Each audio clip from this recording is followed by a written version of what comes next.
Nossa conversa hoje é muito interessante e eu tenho certeza absoluta que você vai ficar sentadinho aí nessa cadeira e não vai conseguir deixar de participar desse papo que nós vamos bater. A conversa hoje é com Neville de Almeida, cineasta, o homem que levou Nelson Rodrigues para o cinema, que fez uma infinidade de filmes fantásticos e que é uma das gratíssimas, não revelações, mas realidades importantíssimas do cinema brasileiro. Neville começou quando o cinema era tido como uma brincadeira de alguns poucos, abnegados, que lutaram alucinadamente para combater a grande indústria do cinema americano, não porque não gostassem do cinema americano, que eu tenho certeza absoluta que gostam muito, inclusive Neville de Almeida é amigo íntimo, e ele vai contar isso pra gente mais à frente um pouquinho, de grandes estrelas do cinema de Hollywood, mas buscando, antes de mais nada, um pedacinho de tela para que os filmes nacionais pudessem ocupar as mentes e os corações de nós todos brasileiros. Neville, é um prazer, uma honra e uma alegria muito grande receber você em Menorá na TV.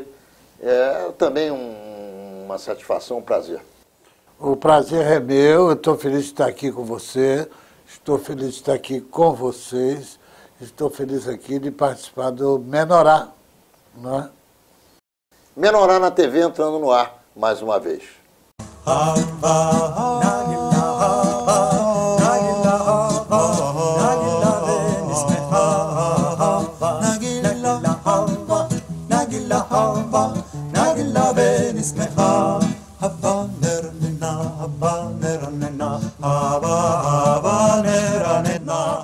Menorá é a revista judaica com mais de meio século de informação. Síria é a antidemocracia. Entenda a guerra religiosa que passa de pai para filho. Ele lutou contra Antônio Carlos Magalhães e nossos colunistas abordando os mais variados temas. Assine Menorá e garanta a qualidade da sua informação. Ô Neville, como é que um menino nascido nos anos 40 em Belo Horizonte, um belo dia resolve ser cineasta?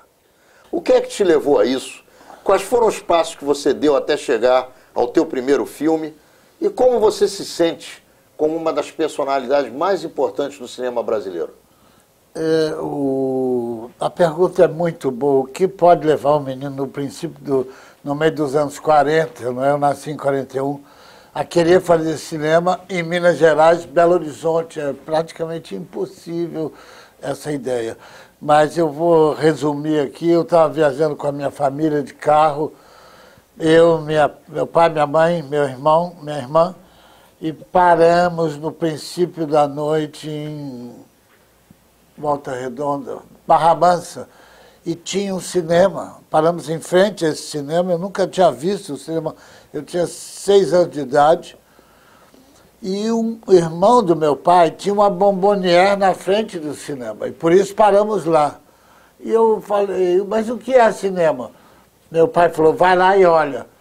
E eu fui, entrei, puxei a cortina, que era um veludo, cor de vinho, né, lindo, e tinha um close de uma mulher na tela, na parede, né, que eu nunca tinha visto uma tela, e aquela mulher era a Rita Hayworth, com o Glenn Ford naquele filme Gilda, não é? O close da Rita ali. E aquilo teve um grande impacto na minha vida. Um grande impacto mesmo. Eu fiquei emocionado com aquilo, achei aquilo lindo. Eu decidi ali mesmo, eu pensei, falei, gente, quando eu crescer eu quero fazer isso. E continuei interessado em cinema.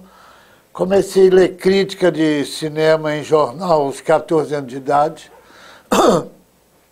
Tinha uma crítica, o jornal O Estado de Minas tinha uma crítica, era comprida de cima até embaixo na folha, uma tira assim. E comecei a descobrir o cinema. E um dia vi lá na crítica assim, amanhã vai ter reunião do SEC, que era o primeiro cineclube de Belo Horizonte, Centro de Estudos Cinematográficos, na rua Curitiba, não sei o quê, tal hora. E eu fui lá, e cheguei lá, era um cineclube, e eles passavam um filme italiano, eu acho que era O Ladrão de Bicicleta, Com Totó. Eu vi esse filme, olha, eu vou te contar. Eu vi esse filme em Quitandinha. Meus avós e minha mãe, meu pai, passavam férias em Quitandinha e eu fui lá. Na época, Quitandinha era um cassino. Logo no início da minha vida. E eu me lembro, não tinha mais de 2 anos de idade. E eu entrei no cinema.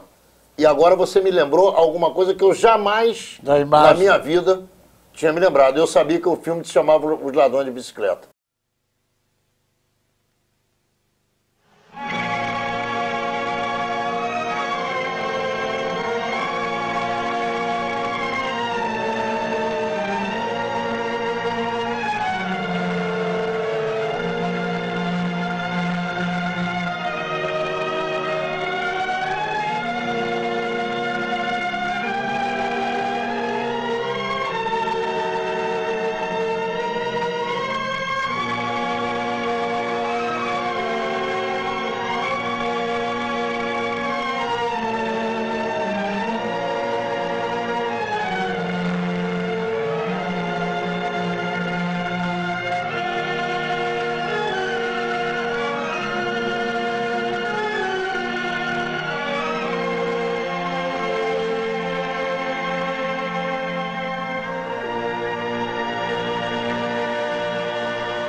Mas então ia a pessoa na frente, falava, nós vamos assistir esse filme, falava 10 minutos sobre o filme, a gente via o filme e depois tinha um debate de 1 hora sobre o filme. E eu fiquei mais fascinado ainda, mais apaixonado pelo cinema, que eu descobri quantas coisas tem o filme. Você vai no cinema, olha o filme, mas então, vendo eles ali falarem, todos sabiam mais do que eu, todos eram mais inteligentes, todos eram melhores, não é?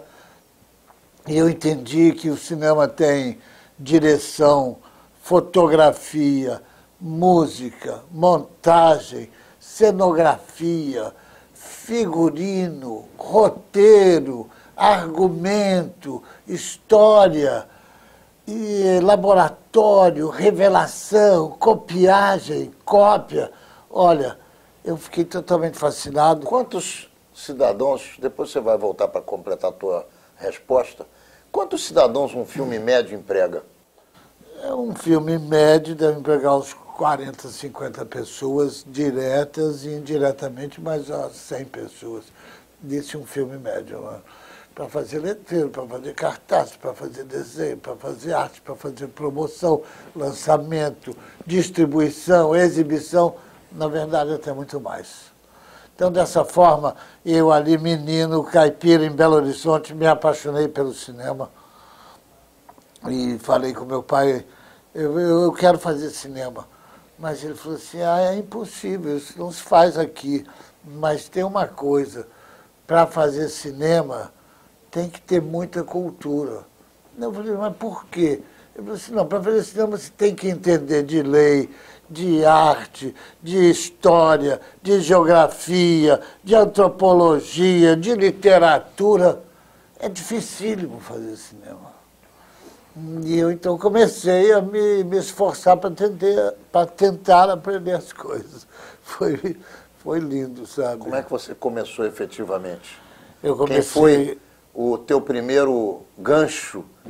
Eu comecei, efetivamente, teve um festival de cinema, um festival nacional de curta-metragem, JB Mesbla, que era o JB... Isso você já vivia no Rio? Não, eu morava em Belo Horizonte ainda? Não, na verdade, eu queria fazer cinema tanto que eu fui para Nova York, em 1964.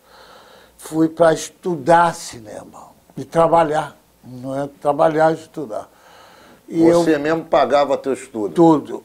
Pagava tudo e trabalhava 12 horas por dia. E entrei num curso livre do New York City College, em Nova York, na rua 125, e comecei a ir lá procurar.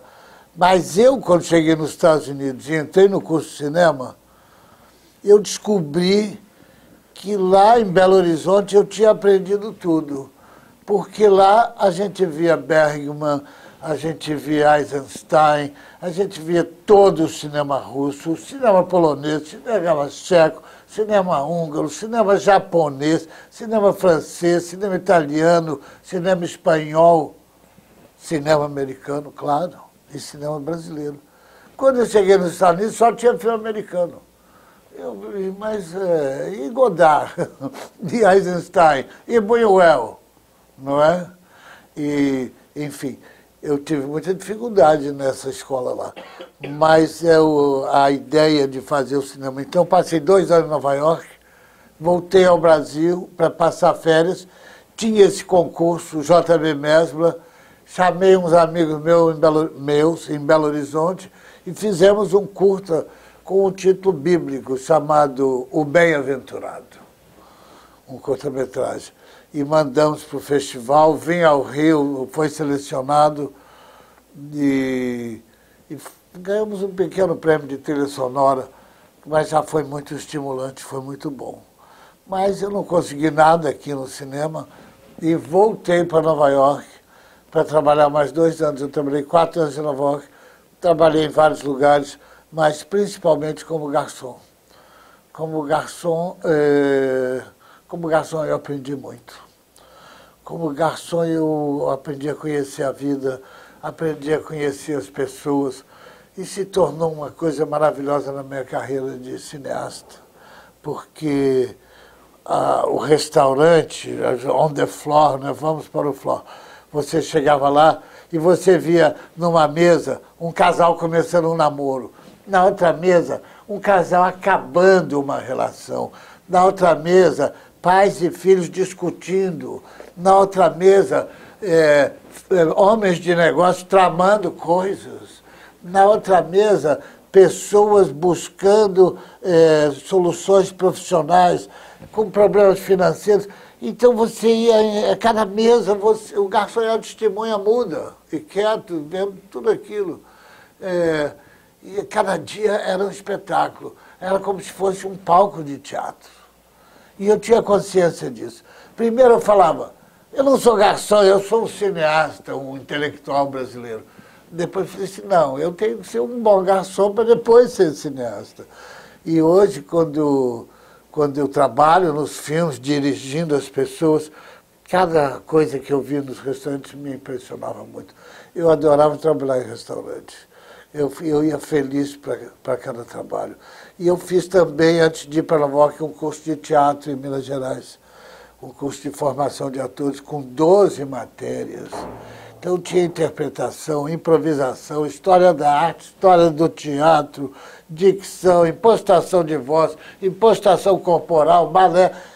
Era uma coisa, teatro japonês, Grotowski, Stanislavski. Eu aprendi tudo em Belo Horizonte. E depois, com o meu curso de formação nos restaurantes, ficou realmente maravilhoso esse ofício de poder dirigir ator, de entender o ator. Você nunca trabalhou com algum cineasta que te fosse um ídolo, ou que você aplicasse o teu afeto em cima, ou você desbravou? Boa pergunta também. Eu fiz esse curta-metragem no JB Mesbla, e o presidente do júri era o cineasta brasileiro mais importante, Nelson Pereira dos Santos. Eu tentei conhecer, mas não conheci. E ganhei aquele pequeno prêmio, voltei para Nova York. Quando cheguei em Nova York, estava trabalhando num lugar, e alguém chegou para mim e perguntou, você é de onde? Eu falei, eu sou do Brasil. Vai lá na minha mesa que tem uma opção de brasileiro lá. E eu fui e era o Nelson Pereira dos Santos. A vida é engraçada. E aí? E o Nelson, não, eu estou aqui em Nova York, mas estou voltando para o Brasil, que eu vou começar um filme com Arduino Colaçante, Irene Stefania, chamado Fome de Amor. E a história é um brasileiro que estuda piano em Paris. Eu falei, que ótimo. Daí eu falei, então vamos sair para conversar. E saímos 3 dias e ele virou para mim e falou assim, eu mudei tudo. Não vai ser mais um brasileiro que estuda em Paris, vai ser um brasileiro que é garçom em Nova York. E vou filmar aqui. E você vai ser meu assistente. Prepara a filmagem para mim. Que maravilha. Então eu fui assistente e fui diretor de produção das cenas em Nova York desse filme, fotografado pelo Di Lutfi. Fome de Amor. A Irene Stefani, inclusive, toda pintadinha, muito bonitinha. Toda pintadinha. E ele, um galã linda. das praias do Arpoador. O Arduino era o homem mais bonito do Brasil. Saído das pranchas de surf. Saído das pranchas de surf com aquele olho azul, aquela coisa fantástica pessoa, um queridíssimo amigo. Irene Stefani. Foi um momento muito... Eu tive essa sorte. Então, só fui assistente uma vez do Nelson Pereira dos Santos em Nova York. Nós estamos encerrando o nosso primeiro bloco e eu quero conversar com você sobre Nelson Rodrigues no cinema. E você é a ponte que trouxe o Nelson Rodrigues não só dos seus escritos, mas também das suas aparições na televisão e dos livros que ele escreveu para a telinha, ou melhor, para a telona, trazendo para todos nós que somos amantes do cinema aquela figura espetacular com toda aquela filosofia nua e crua da realidade brasileira, que no final das contas é a realidade do ser humano em todos os países. Vamos já, é verdade, em todos os tempos, vamos conversar sobre Nelson Rodrigues. Não saia daí, porque Neville de Almeida vai nos dar uma aula sobre o cinema com Nelson Rodrigues. Vamos falar da Dama do Lotação e de muitas outras coisas que o Neville colocou para nós todos podermos assistir no cinema. Já voltamos.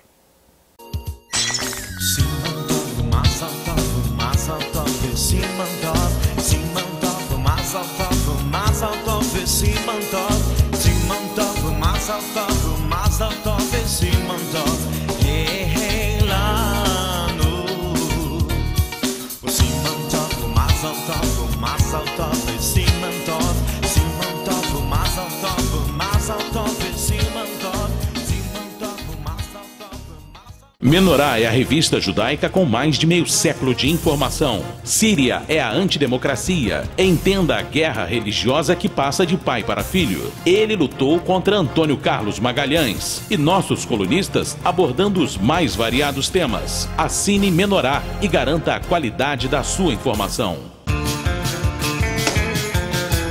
Certamente você vendo, Neville, a nossa querida Juliana Paz no papel da Gabriela, agora na televisão, no seriado novinho, Folha, você deve se lembrar da Sônia Braga, que era também o mais perfeito avião dos anos 70, 80. E você colocou essa mulher no ar, ou melhor, na telona, com a Dama do Lotação. Conta pra gente um pouquinho dessa história. Como é que foi a tua relação com esses atores nacionais que praticamente você inventou para o cinema, porque era tudo muito novo? E só para terminar, como é que você se sente hoje, olhando para trás? Eu acho que a gente viveu um momento excepcional no Brasil, não é?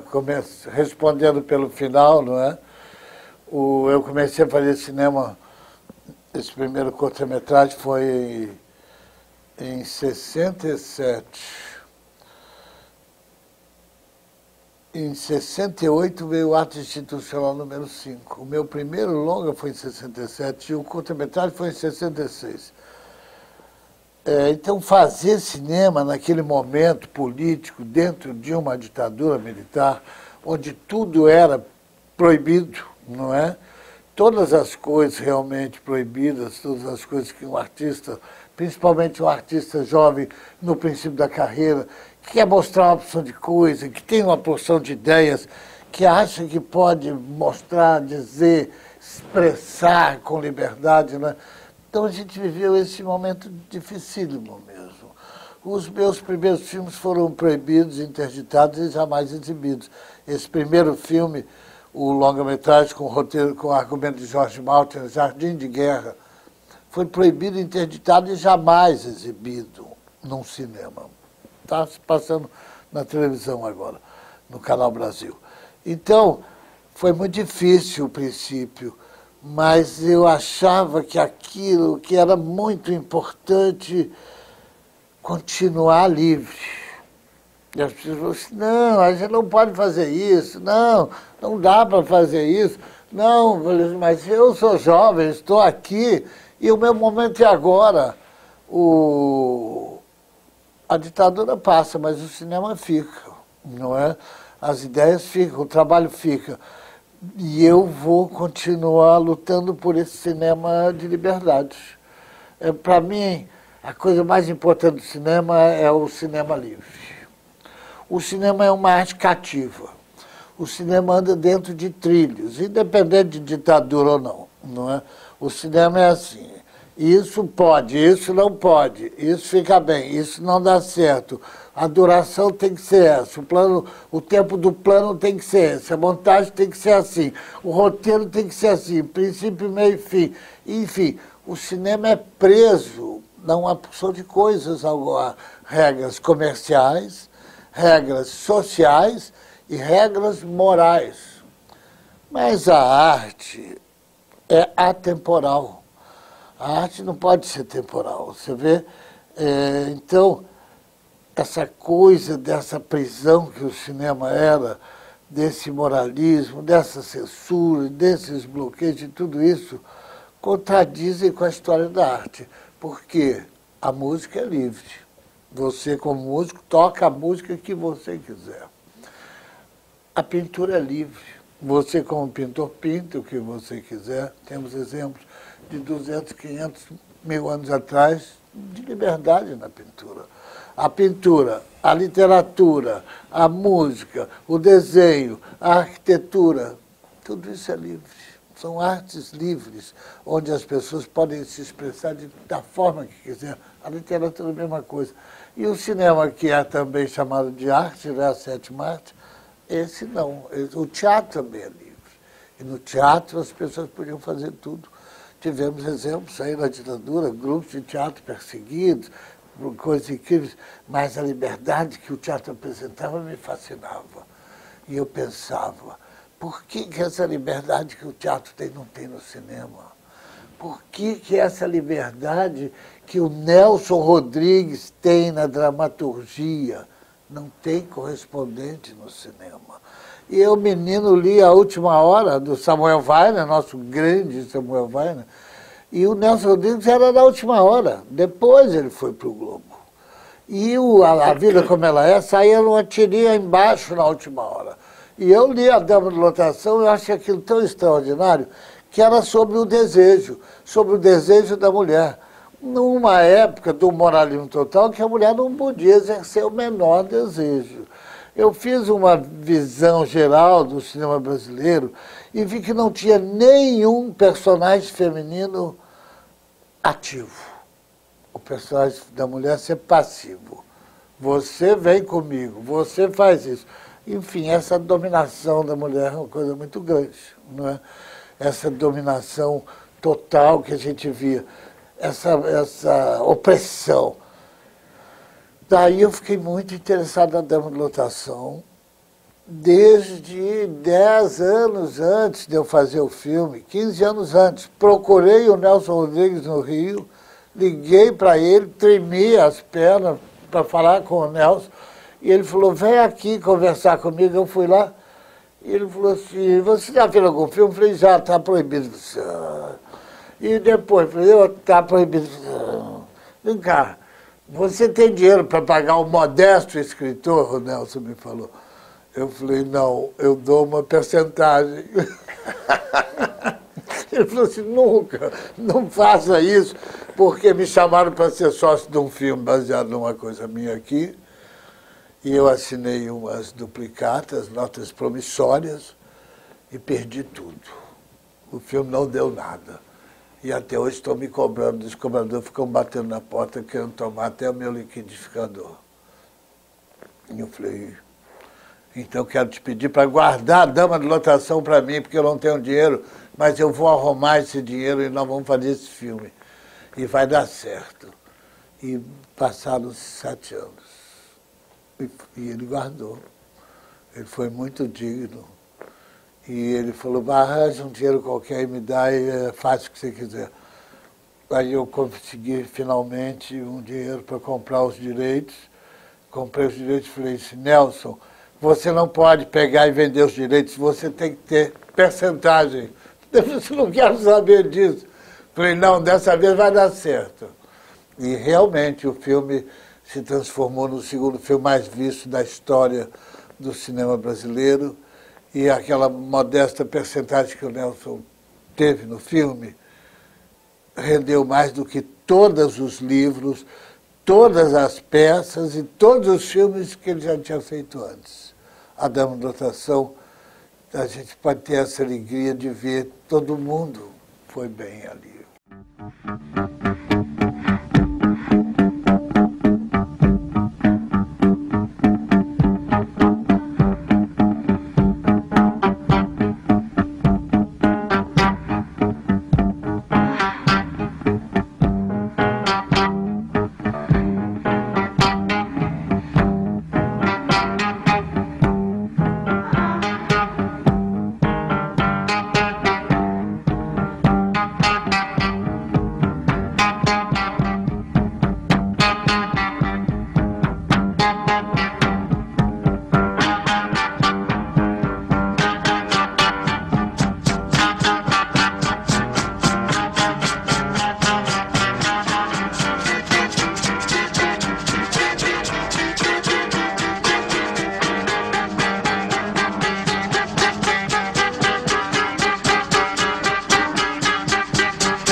Aqui em Copacabana?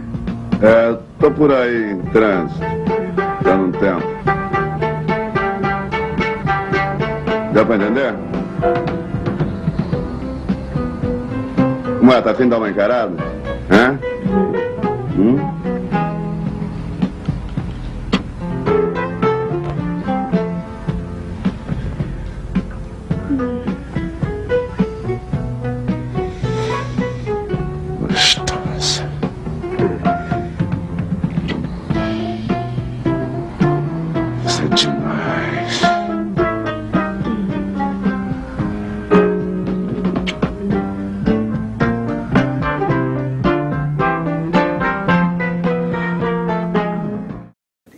Você sabe que você falando do Nelson Rodrigues, eu começo a me lembrar um pouquinho que eu saía do Clube Israelita Brasileiro, na Barata Ribeiro, a pé. Ali. Bem pertinho aqui da Menorá. Nós saímos a pé aos domingos e íamos até o Canal 13, que era onde hoje está o Sofitel. Na Avenida Atlântica. E lá havia uma mesa redonda, que era a nossa paixão de futebol.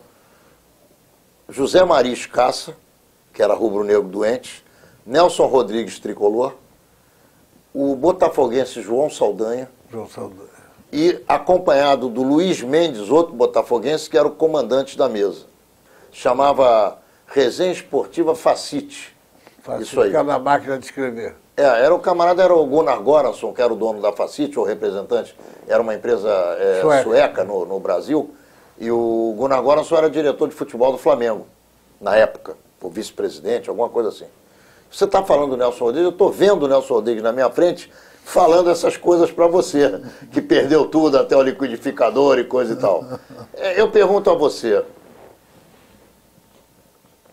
como é que a gente pode explicar para um camarada que tem hoje 15, 16, 20, 25 anos de idade, essas grandes figuras que nós tivemos no nosso país, que era um país subdesenvolvido e que produziu gente como Nelson Rodrigues, como você e como tantos outros que estão aí, ou vivos fazendo a sua arte, ou com a sua obra que é imortal.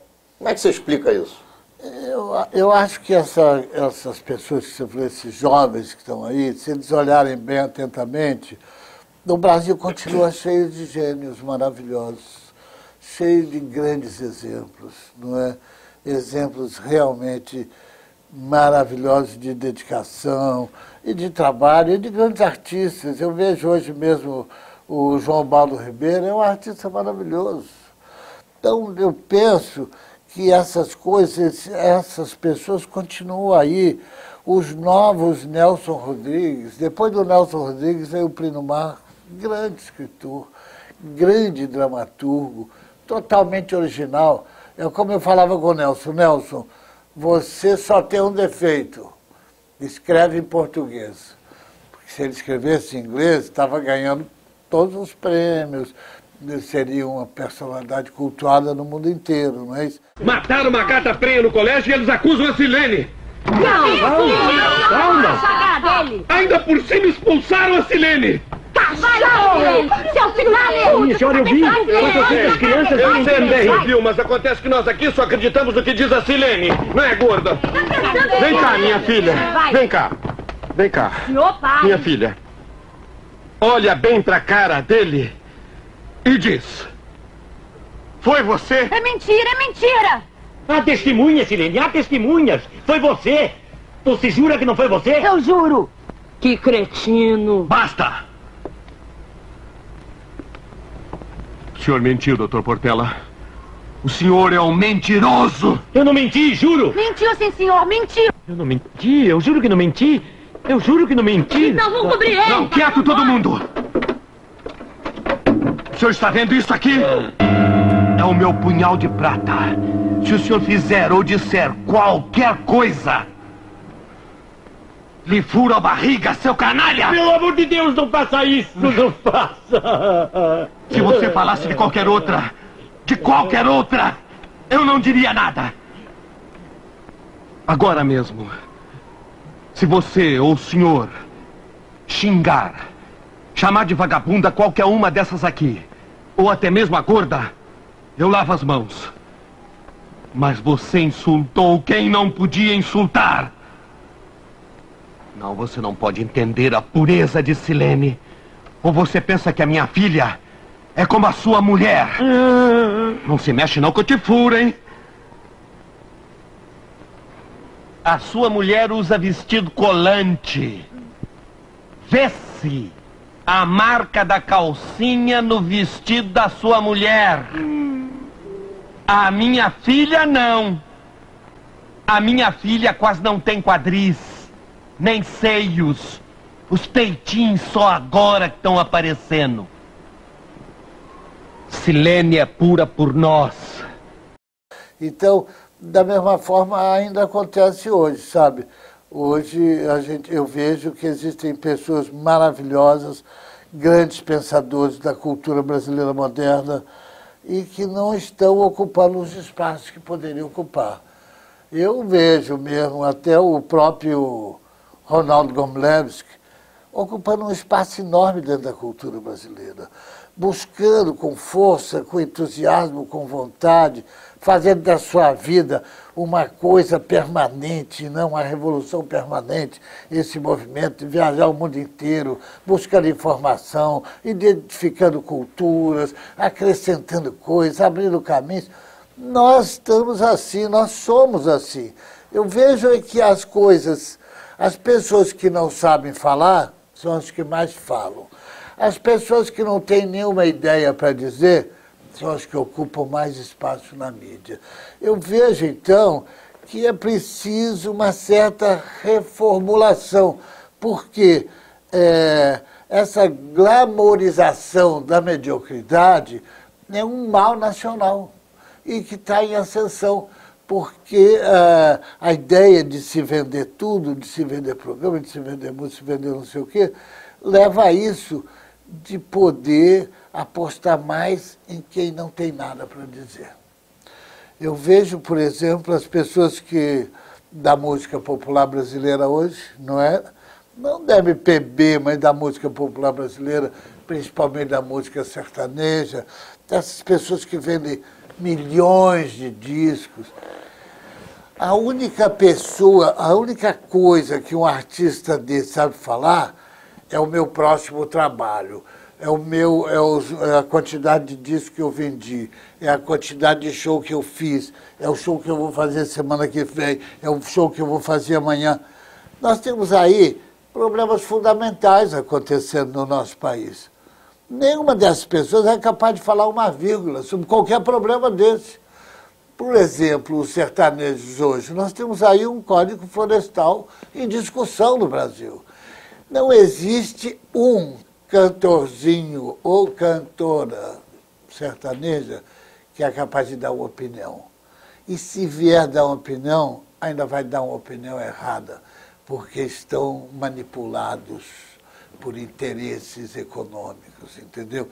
Existe no Congresso brasileiro uma bancada ruralista.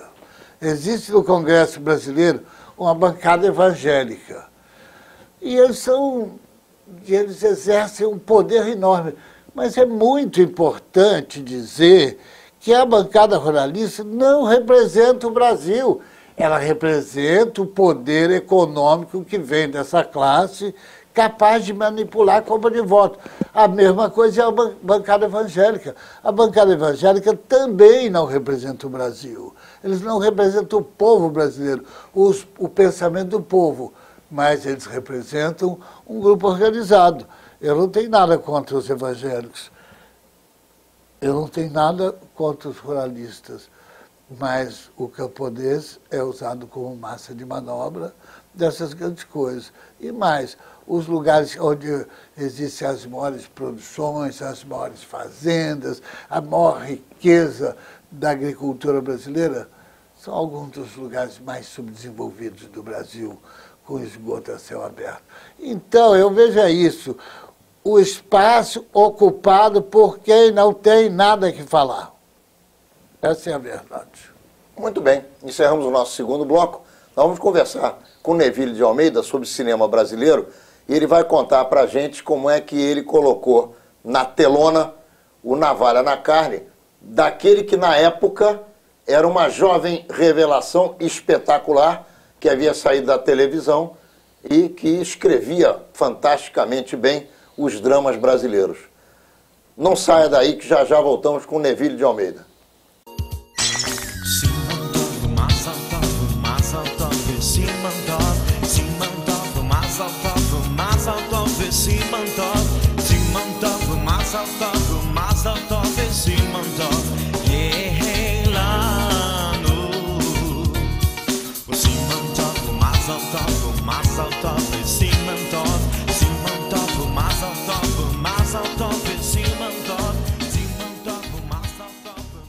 Menorá é a revista judaica com mais de meio século de informação. Síria é a antidemocracia. Entenda a guerra religiosa que passa de pai para filho. Ele lutou contra Antônio Carlos Magalhães. E nossos colunistas abordando os mais variados temas. Assine Menorá e garanta a qualidade da sua informação.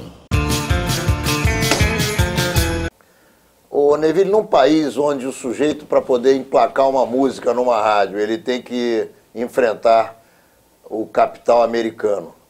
Num país em que você, para emplacar um atleta de base, tem que mandar o sujeito para a Inglaterra, para a França, para a Espanha, para os Estados Unidos. Num país em que você, para emplacar um filme, tem que brigar com a indústria norte-americana de cinema de Hollywood, como é que você se sente como cineasta? Você venceu a queda de braço com a indústria americana de cinema ou você gostaria que tivesse sido de outra maneira? Não, eu quando fiz A Dama de Lotação, eu já tinha 4 filmes interditados, proibidos, jamais exibidos. E eu achava, sabia e pensava e acreditava assim, se o meu filme chegar ao cinema, vai dar certo, o público vai querer ver. Eu não fiz pensando nisso, mas eu fiz com outro conceito, que é o conceito da liberdade, de não ficar fazendo concessão. O público não é burro. Acha, não, isso aqui o público não vai gostar, não, isso aqui o público... Não, o público não é burro. Existem 2 formas de se conseguir resultados. Ou você é totalmente convencional e faz tudo o que eles dizem para fazer para dar certo, ou você vai buscar a originalidade, vai buscar a invenção e vencer através da originalidade, da invenção, da criação. Vai acreditar na mente, no poder da mente e no poder da comunicação. Eu vi, por exemplo, aquele espetáculo de teatro daquele cantor lá de Brasília, Renato Russo. Eu vi com esse ator, Bruce Gomes Leves. Eu já ouvi falar nesse camarada. Esse cara é bom também. Esse cara é bom. Esse vai dar certo também. Esse já deu certo, já vai longe. Mas então eu vi ali, e como é que o Renato Russo deu certo? Lá de Brasília, feio, esquisito, diferente. Como ele deu certo? Através da criatividade, do talento, da capacidade de inventar e de produzir, de fazer. Ele escreveu lá uma música com 60 versos, 500 versos. É a música mais comprida que tem a letra, faroeste, não sei o quê. E esse ator que interpretou ele, a mesma coisa. Através da imaginação, da criatividade, ele fez um negócio sensacional. Entendeu? Então, a gente tem que acreditar nas boas ideias, porque o sucesso não vem só dessa mediocridade, arroz com feijão que tem por aí. O sucesso vem da invenção e da capacidade de inventar, e da capacidade de criar, e da capacidade de acreditar que existem outros caminhos do que os caminhos medíocres que são propostos aos artistas todo dia. Entendeu? Então, falando sobre essa coisa aí, da possibilidade de criar. Eu, quando fiz A Dama de Lotação, eu falei, quem é o adversário? Qual o filme que fez mais? Ah, o filme que fez mais é o Tubarão. Então, esse é o nosso adversário, é o Tubarão. Vamos fazer, é o King Kong. Ah, é o King Kong, tá. Vendeu 5 milhões de ingressos. Isso é uma loucura, 5 milhões de ingressos só pode ser um filme americano, dando certo e tudo. Mas nós vamos buscar quebrar esse recorde, nós vamos buscar abater, tirar essa diferença. Nós vamos acreditar e fazer. E fizemos A Dama de Lotação e conseguimos vender 7 milhões de ingressos. E a distribuidora, que era da Embrafilme, estava em 11º lugar no ranking, com esse filme foi para o 1º lugar. E fomos o filme mais visto do ano. E fomos o 2º filme da história do cinema brasileiro mais visto. Nós conseguimos, com pouco dinheiro, mas investindo maciçamente na criatividade. Escolhemos Sônia Braga. Sim, eu tinha visto o filme que a Sônia Braga tinha feito, Dona Flor e Seus 2 Maridos. E eu, quando vi o filme, vi aquela atriz e pensei comigo, eu vou chamar essa atriz para fazer tudo que ela não fez no Dona Flor e Seus 2 Maridos, que o filme é muito... Quadradinho. Quadradinho. Eu vou fazer tudo que eu sei que ela pode fazer e que ela não fez, mas ela pode fazer. Então a gente busca sempre essa coisa, não de buscar o que já está pronto, mas o que a gente pode criar, através de uma grande equipe, pessoas maravilhosas. Então eu busquei fazer, como a gente sempre busca, cada filme, cada trabalho, de uma constelação de estrelas. Eu chamei o Caetano Veloso para fazer a música, para fazer o tema, foi lindo. Chamei a Sônia, chamei o Nuno Léo Maia, o Jorge Dória, fizemos um grande elenco, pessoas maravilhosas, Roberto Bonfim, Ivan Seta, enfim, tudo que a gente tinha disponível. E você vê que o melhor geralmente não é o mais caro. O melhor é saber escolher. Ô Neville, você colocou na telona um dos maiores dramas brasileiros, escritos pelo Plínio Marcos, que foi o Navalha, Navalha na Carne. Qual é o teu sentimento de... Porque você pode também ser considerado o Nelson Rodrigues ou o Plínio Marcos do cinema. Você gosta do drama, você gosta de mexer com o coração, com a cabeça das pessoas, e você gosta de sacudir a audiência. Qual é o teu sentimento vendo o sucesso dos dramas num país da comédia? Boa pergunta, né? Eu gosto, sim. Eu gosto da liberdade do Nelson Rodrigues, de cada coisa que ele fala, da liberdade de abordar assuntos tabus. Ninguém fala nisso. O Nelson Rodrigues era detestado pela esquerda, pela direita e pelo centro. Ninguém queria aquilo, né? Ele estreou os Sete Gatinhos no Teatro Municipal aqui no Rio, eu acho que foi em 1941, não sei. E as pessoas ficavam tão furiosas que tiravam o sapato e jogavam na tela, entendeu? Quer dizer, de tanta raiva que tinham dele, de achar... Por quê? Porque era tudo verdade. A mesma coisa é o Plínio Marcos. Esse filme que nós vamos falar, o Navalha na Carne, só o título já é fantástico, né? Grandes títulos, Nelson Rodrigues também. E eu só pelo título já vejo. Esse cara, ele conseguiu um título maravilhoso. O Navalha na Carne foi escrito em 67, 68. E era sobre a opressão. E era uma metáfora da opressão da ditadura militar contra o cidadão comum, contra a inteligência. É uma metáfora da opressão. É um gigolô que oprime uma mulher o tempo todo. Essa é a metáfora.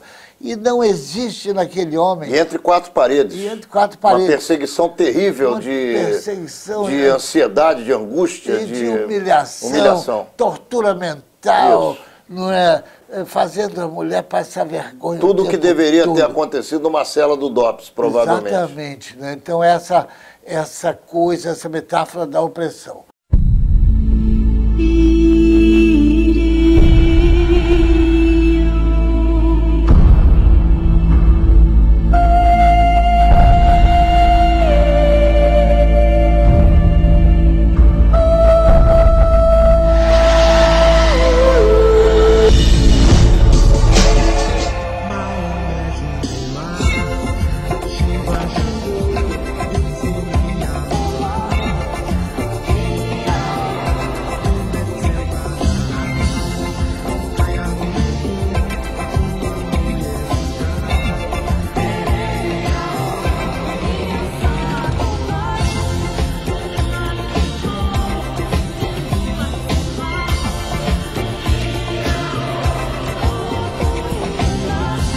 Eu vou te furar os olhos.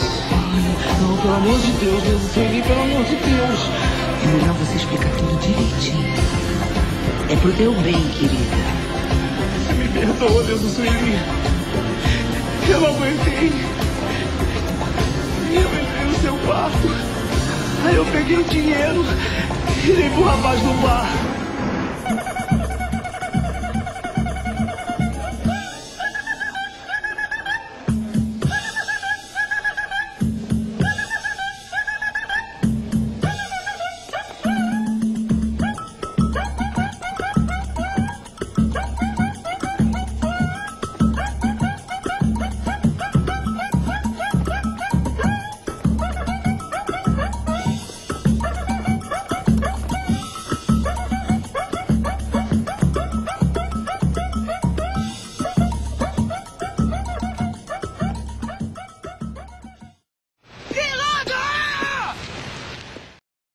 Passou o tempo. 30 anos depois, eu fiz um filme. Já não havia mais a ditadura. E nós fizemos, então, uma metáfora sobre a opressão contra a mulher. Chamei a Vera Fischer para fazer o personagem. Então, eu acho uma benção poder chamar a Vera Fischer para fazer a Navalha na Carne, chamar a Sônia Braga para fazer A Dama de Lotação, chamar a Cristiane Torlone para fazer Rio Babilônia, chamar a Regina Casé para fazer Os Sete Gatinhos. Dessa bênção que eu tive, essas oportunidades de existir essas atrizes com tanta força dramática. E eu sentia também, e sinto, que o cinema não é novela. Eu acho que o futuro do cinema é o cinema de arte e que o resto vai ficar para a televisão. Agora, o que acontece é que às vezes o cinema está tão deslumbrado, tão bobo, que tem muitos diretores querendo fazer novela do cinema para ver se dá certo, para ver se o público vai, se o filme acontece. Então, quando você vê um jovem diretor fazendo o primeiro filme, querendo fazer o primeiro filme, buscando ideias para o primeiro filme, mas já pensando, não tem que dar certo, vai fazer, vou conseguir, não sei o quê, já é o caminho errado. Em cada 50, 49 não consegue. Eu acho que o primeiro filme deve ser como o último filme. Você tem que se desdobrar todo dia pensando em ideias e como fazer aquilo de uma forma criativa. O que seria necessário para o cinema brasileiro realmente ocupar o lugar que ele merece no grupo de cinemas dos países que fazem cinema bem feito? Eu acho que o Brasil já ocupa, principalmente agora, estão com uma produção de 70, 80 filmes por ano. A cinematografia brasileira é muito rica. Eu vejo aí no Canal Brasil, eu vejo na TV Brasil, cenas, filmes novos, filmes que fazem. Eu acho que o que falta para o cinema brasileiro é uma distribuição internacional que não existe. Eu gostaria de chegar em Tel Aviv e falar, qual o filme brasileiro que está passando? Eu gostaria de chegar em Moscou e falar, tem filme brasileiro passando? Em Nova York, em Paris, em Londres? Não tem filme brasileiro passando em lugar nenhum. Como é que se resolve isso? Isso se resolve o seguinte, isso tem solução. Isso não é nem tão difícil, tem que fazer como todo mundo faz. Você abre um escritório do cinema brasileiro em Londres, abre outro em Paris, ou abre outro em Nova York. E faz relações públicas. E faz relações, e imprime um catálogo com 300 títulos. E vende. Em 5 línguas, e começa a vender para a televisão mundial, para o cinema mundial. Você diz que isso é um passo governamental. Isso tem que ter apoio do governo, porque é muito difícil a iniciativa privada fazer, mas pode ser também, através do financiamento do BNDES. Tem que haver vontade política, tem que acreditar. Dessa forma, você vai chegar lá e falar, vem cá, tem um filme brasileiro que passa ali, passa a ver o brasileiro naquele lugar lá. Porque a verdade, isso é vergonhoso, a gente chega no mundo inteiro, não tem um filme brasileiro passando. Aí eles falam assim, não, vai passar aquele filme, como é que chama aquele filme lá da favela? Cidade de Deus? Não, gente. Então eles elegem um filme. Esse pode, esse tem qualidade. Está errado. O Cidade de Deus abriu um caminho, sim. Como vários outros filmes já abriram caminhos antes. Mas não interessa o Cidade de Deus. Interessa um catálogo com 500 filmes brasileiros. Filmes do passado, filmes que você viu quando criança, filmes de hoje, como a gente consome o cinema americano inteiro, dos anos 30 até hoje. E a gente gosta e conhece e sabe como consumimos o cinema italiano, como consumimos o cinema francês, como consumimos todo esse cinema. Você vê agora, por exemplo, esse grande cineasta Woody Allen, que é um gênio, né? Ele é mais consagrado, ele é consagrado no mundo inteiro. Mas aí ele vai e faz um filme sobre Barcelona. Ele vai e faz um filme sobre Paris, aquilo é genial.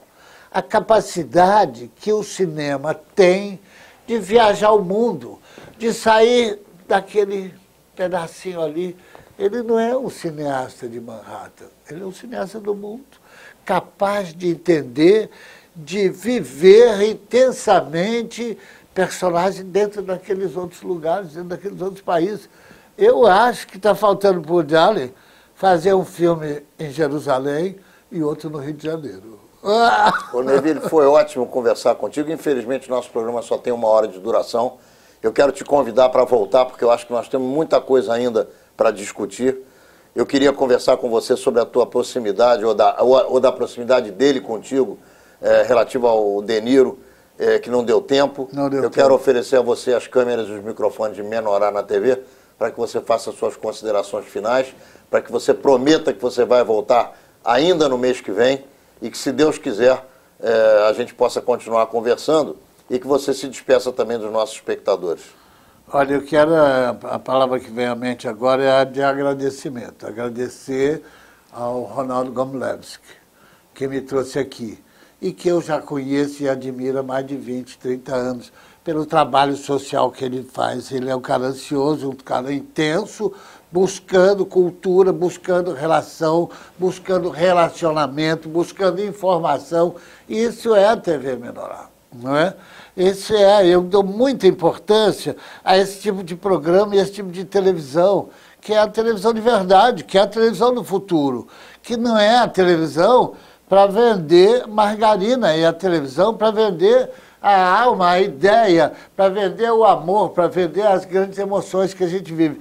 Então, o público dessa televisão, eu admiro muito e acho que a gente tem que cada vez aumentar mais.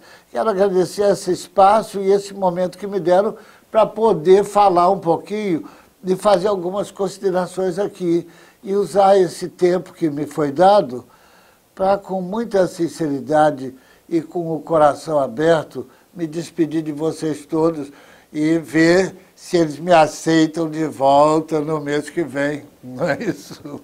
Muito obrigado a todos. Essa é a ideia do cinema, essa é a ideia da comunicação, essa é a ideia da televisão. É discussão de ideias, é buscar profundamente o sentido da vida, da existência e buscar essa coisa que é esse trabalho que o Ronaldo faz, que o Menorá faz através da televisão, através da revista, através de todos os meios de comunicação. É o entendimento entre todos os povos, é a razão, é a inteligência, é a verdade, é a harmonia. Obrigado a todos. Menorá na TV entrando no ar mais uma vez, na quarta-feira que vem, às 10 horas da noite, pelo canal 14 da NET, e em todos os outros horários nos quais você já se acostumou a nos assistir, e aqui embaixo da telinha você pode encontrar dia e hora para ligar com a gente mais uma vez. Até lá!